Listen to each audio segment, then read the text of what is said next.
হ্যাঁ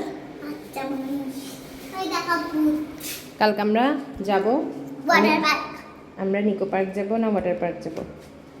নিকো পার্ক। আচ্ছা আমি যাব না কালকে। না তোমাকে যেতে হবে। না আমি যাব না। যেতে হবে। আচ্ছা আমরা মন্দারমণি যাওয়ার প্ল্যান ছিল না, হ্যাঁ গেলাম না তো কারণ চম্পানজিরা মানা করছে। শুধু সেজন্য না? তপা টিচারের হতো না তো? আফিস আফিস অফিসে আফিস তোমাদের লিফটটা চলে না কেন? জানি না। ঠিক আছে কালকে তাহলে ফান হবে। ইয়ে 10টা বাজে। 10টা বাজে।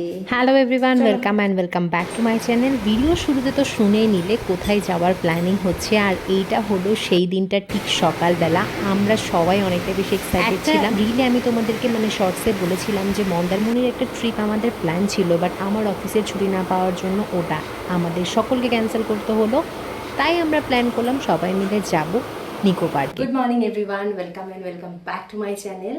তো মন্দারমণির প্ল্যান তো ক্যান্সেল হলো, তারপরও আন্টি কাল রাতে বলছিল চল তোর সোমবার দিন তো বন্ধ আছে চলে যাওয়া যাক, বাট আমি বললাম না আন্টি এবারটা থাক। So today we are going to Aquatica and I guess so Nicco park, যে কোনো একটার মধ্যে হবে। সো আমি রেডি হয়ে নিয়েছি and this is my full look. Comment করে জানিও আউটফিটটাতে কেমন লাগছে। লিঙ্ক লাগলে দিতে পারবো না বিকজ এটা একটা অফলাইন শপ থেকে নেওয়া। সো চলো এখন বেরোনো যাক। আমি জুয়েকলাইয়ের আন্টিদের বাড়িতে যাব to meet my students and all of them, then ওখান থেকে একসাথে যাবো। চলো টাটা, ব্লগটা দেখো। আমি অনেকটা জোর করে বলেছিলাম যে আন্টি তোমরা যাও, বা মাহি মানে আমার স্টুডেন্টের নাম, তোমরা যাও, বাট মাহি তো মাহি, ও আমাকে ছেড়ে কোথাও যাবে না। অ্যান্ড সাডেনলি ওদেরও প্ল্যানটা ক্যান্সেল হয়ে যায় মন্দারমণি যাওয়ার। যাই হোক, যেমন কথা তেমন কাজ। নিকো পার্কের জন্য আমরা সবাই মিলে বেরিয়ে পড়েছি।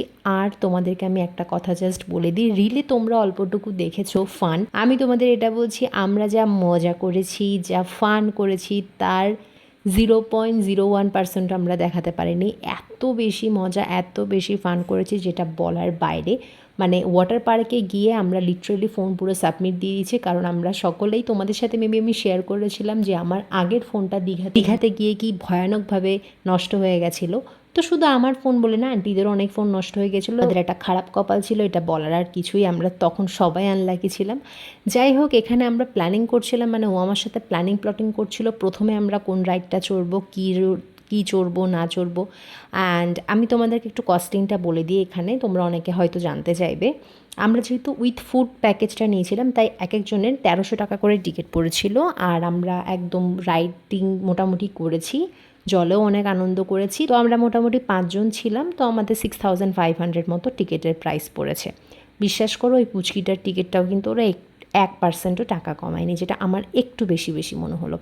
And this were the rides. আর এটা হলো একদম স্নান টান করে মজা টজা করে আমরা আবার ড্রেস চেঞ্জ করে নিয়েছি। আমরা ড্রেস ক্যারি করেছিলাম আর আমরা সবাই রেড পরেছিলাম সেদিনকে। সকালের দিকে আমরা সবাই নর্মাল ড্রেসেই নেমেছি, বাট যখন আমরা সবাই একসঙ্গে চেঞ্জ করেছি আমরা কিন্তু সবাই রেড পরেছি। আমি, uncle, my students and this পুচকি অলসো, আমরা প্ল্যান করেই সবাই রেড পড়েছি। খাওয়া দাওয়া করার জন্য যখন আমরা সবাই মিলে বসছিলাম, ও আমাদেরকে রীতিমতো বলছিল আর একটু থাকতে পারলে ভালো হতো।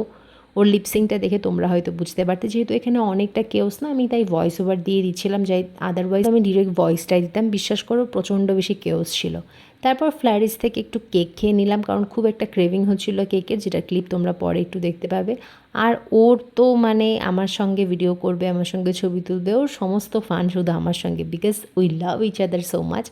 যাই হোক, এখানে খাবারের ওয়েট করছিলাম। খাবার দিতে গিয়েও নাকি অনেকটা নকরাবাজি করেছে, যেটাও আমার একটু অফেন্ডেড লেগেছে। কেন এত লাইন, মানে কোনো ডিসিপ্লিন মেনটেন করছিল না ওরা, যেটা আন্টিরা বলছিল। আর খাবার নিয়ে কোনো কথা হবে না, খাবার দুর্দান্ত ছিল।